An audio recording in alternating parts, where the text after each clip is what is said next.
আসসালামু আলাইকুম। তো আজকে আপনাদের সাথে একটা বিষয় শেয়ার করব।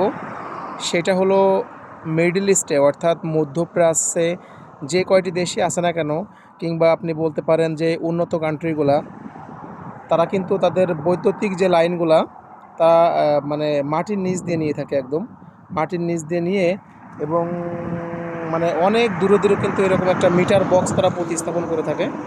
দেখুন, এখান থেকে যেই মানে রোডটা সোজা চলে গেছে, সাইড রোড যেটাকে বলে, এটার নিচ দিয়ে কিন্তু সব মানে ওয়্যার যেগুলো আছে এগুলো কিন্তু নিচে মাটির নিচ দেওয়া পাইপের মাধ্যমে, ঠিক আছে, যাতে কিন্তু মানে বৈদ্যুতিক শকের সম্ভাবনা খুব একটা কম থাকে রাস্তাঘাট দিয়ে যেই যাত্রীগুলো চলাচল করে।